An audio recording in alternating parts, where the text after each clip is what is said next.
Now, the United States is working with a number of other countries to fight global terrorism, and the Secretary of State for Public Diplomacy and Public Affairs, Richard Stengel, spoke to Al Hura TV at length on how that is being accomplished. Mr. Rick Stengel, Under Secretary of State for Public Diplomacy and Public Affairs, welcome to Al-Yawm Al-Hurra. First question, how would you assess Arab states' contribution to the global war on terrorism in the years, since September 11, 2001? I think in its strange, perverse way almost, terrorism tends to unite people. And I think what happened on 9/11 was something that united people in the world against terrorism, made them realize the United States is also a victim of terrorism. And I would say that our alliances and friendships with people in the Arab world have only grown since then. How much cooperation are you receiving from GCC government in the fight against terrorism in general? So if we take it up to the present day against Daesh, I would say again that they have concentrated people's minds, to use an English expression, and made the GCC coordinate even better within itself and among itself than it was before. And I think it's made the relationships between the US and the GCC more powerful. We now have a common enemy, and a common enemy tends to unite people. The rise of ISIS, how can this problem be dealt with? Well, we're dealing with it in all kinds of ways. There is the military battlefield, where we have rolled back a lot of their advances and where the bombing raids are effective and they represent a cohesion among the partners and the Arab partners. And then there's also the information battlefield, which is the battlefield that I operate on. And I think since the rise of ISIS, or ISIL or Daesh, a year ago, there have been a lot more actors that have come into the fray. Arab countries now have mobilized their own social media, Jordan, Egypt, Saudi Arabia. And today, as you know, we launched the Sawaab Center with the Emiratis, and that is a big new endeavor which I think will inspire other people in other countries to create similar centers. We were talking about Sawaab Center. What is the goal of launching this Sawaab Center? The goal of this center is it's a joint Emirati-American project that will then help coordinate among the coalition partners to create content messages that counter Daesh's social media strength and sophistication, that also present a positive alternative to that negative vision that they are presenting, and also will coordinate the messaging and content from among the coalition partners that are united against Daesh.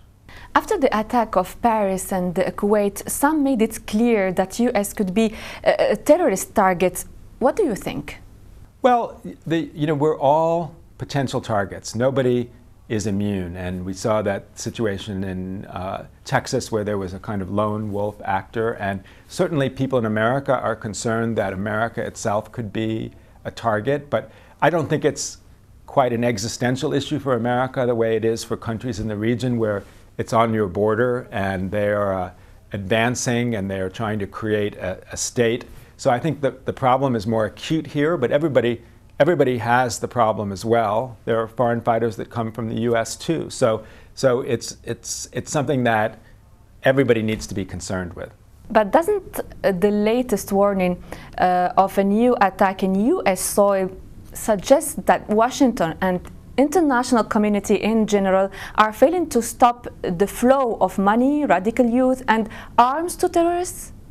Well, one of the ideas of the Sawaab Center and what we do in terms of messaging ourselves from Washington is to try to stem the flow of foreign fighters, to if somebody is debating whether to go, tell them that the mythology of what Daesh is creating is false. The caliphate isn't a paradise.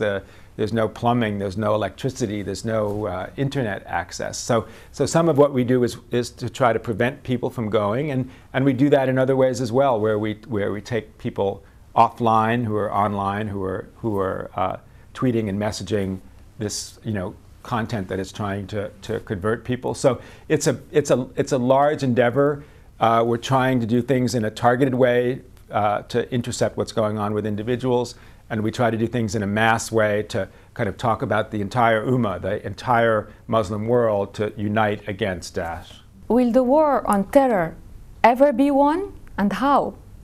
Well, as many have said, the war on terror is in some ways a misnomer. Terror is a technique, and in this case, it's a technique being used by Daesh or ISIL. And so I'm not involved in the war on terror. I'm involved in the war on Daesh, and I do believe that war will be won. So we are talking about living in the shadow of terrorism for decades and not for years?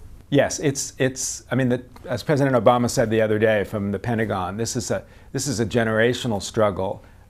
We have to measure it in years, not months or days. And I think it's not realistic to say that any form of terrorism will go away, or that any manifestation of Daesh or ISIL will go away. But as an acute threat, as an existential threat, as an expanding threat, that will be reversed, and it already is being reversed. And I think the coalition has come together, realizes that's necessary, and I think that is what's happening. Some NGOs stress that the fight against terrorism should not be at the expense of human rights and international law. Are you agree? What do you think? Well, you know, in a democracy, there's a continuum that always exists between human rights and individual rights and privacy and security. And that balance always ebbs and flows. And I don't think they're mutually exclusive. I think you can preserve human rights, you can preserve communication, you can preserve free speech, and have stability and strength at the same time. But it's always a very delicate line. And in some places, people cross the line, and that's just the reality.